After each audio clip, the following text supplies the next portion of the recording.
Miss হবে না আপনার পছন্দের টিভি শো। দেখুন জি5 অ্যাপে একদম ফ্রি। তোমার কি মনে হয় তুমি এত রাতে এখানে কিছু পেতে? ফিরতে কি করে? বৃষ্টিটা কমে গেলে হেঁটেই চলে যেতাম। আর তাছাড়া আমার বৃষ্টিতে ভিজতে ভালো লাগে। হ্যাঁ, সে তো লাগবেই। বৃষ্টিতে ভিজলে জ্বর হবে, সর্দি কাশি হবে, কলেজ কামাই হবে, ক্লাস কামাই হবে, ভালো লাগবেই তো। আর লেখাপড়া তো শিখিয়ে তোলার প্ল্যান চলছেই।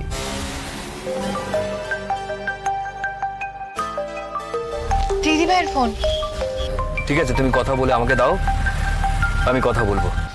না থাক, ধরার কোনো দরকার নেই, এক্ষুনি তো পৌঁছে যাবোই। কেন, ফোনটা ধরতে অসুবিধা কি? উনি নিশ্চয়ই টেনশন করছেন তুমি বাড়ি ফিরছো না বলে। আর বাড়ির লোকেদের তো টেনশন হওয়াটাই স্বাভাবিক। আর বৃষ্টি তো কিছুক্ষণ আগেই হয়েছে। তুই ফোনটা আমাকে দাও, আমি কথা বলছি।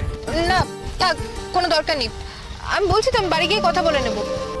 আমার বাড়িতে দেরি করে ফেরা নিয়ে এমন কিছু হইচই হয় না। ওরা জানে আমি টিউশন পড়াতে গেছি, বৃষ্টিতে আটকে গেছি। আর বেরিয়ে যখন পড়েছি এক্ষুনি তো পৌঁছে যাব। আচ্ছা ঠিক আছে, আমি কথা বলবো না, তুমি ফোনটা ধরো, কথা বলো। ওরা নিশ্চয়ই টেনশন করছে। দেখো স্রোত, তোমার দিদির শরীরটা কিন্তু ভালো নেই। আর এর মধ্যে তোমার দিদির টেনশন হওয়াটা কিন্তু ভালো নয়। তাই প্লিজ তুই ফোনটা ধরো, কথা বলো। হ্যাঁ বল। কি রে, তুই কোথায়? খুব বৃষ্টি হচ্ছিল তো, তুই আটকে গেছিস নিশ্চয়ই। না না, আমি আসছি। তোর গলাটা এরকম শোনাচ্ছে কেন? সব ঠিক আছে তো স্রোত? হ্যাঁ ঠিক থাকবে না কেন, আমি আমি বাড়ি ফিরছি। ফিরছি মানে হেঁটে হেঁটে আসছিস নাকি? কিছু পেয়েছিস? যা বৃষ্টি হলো, রাস্তায় জল জমে আছে না? না না, আমি হেঁটে আসছি না, আমি ফিরছি, ব্যবস্থা হয়ে গেছে। মানে আমি আমি আমি বললাম তো, আমি বাড়ি গিয়ে কথা বলছি, আমি ফিরছি, রাখছি। হ্যাঁ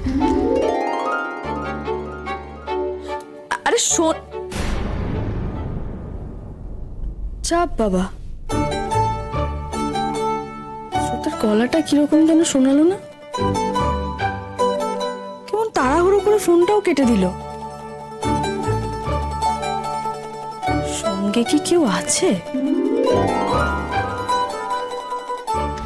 নিখিল দা, এদিকে কোথায় গেছিলে গো?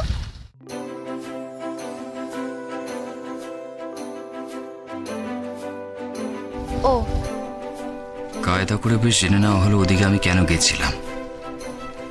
কি ভাবছো আমি ওকে ধাওয়া করছি? বই গেছে আমার ওকে ফলো করতে। না না, সেসব কিছু ভাবিনি হয়তো। এত কিছু ভাবার মতো পেঁচালো না মেয়েটা। আমিও বেশি ভাবছি। আচ্ছা স্রোত, আমাকে একটা কথা বলো তো, তোমার কি সত্যি পড়াশোনা চালিয়ে যাওয়ার ইচ্ছে আছে? এরকম একটা অদ্ভুত সন্দেহ হওয়ার কারণ? না, এই যে কাল তুমি আমাদের বাড়িতে কার না কার সাথে আলাপ করতে আসছো, সেটার তো কোনো দরকার নেই, বলে দেওয়া যেত। বলতে পারতে এই উপলক্ষে তুমি কারোর সাথে আলাপ করতে আগ্রহী নও। আর এই সমস্ত আলাপ তো পড়াশোনার ক্ষেত্রে ব্যাঘাত ঘটায়। তা সেটাকে কেন ইনভাইট করছো? আমার সম্বন্ধ হচ্ছে বলে এত উৎসাহ কেন স্যার আপনার? আমি ওই বাড়িতে যাই, সেটা সহ্য হচ্ছে না বলে দিলেই হলো। দাঁড়ান না, আমিও মজা দেখাচ্ছি। জি5 ডাউনলোড করুন আর সব এপিসোড দেখুন একদম ফ্রি।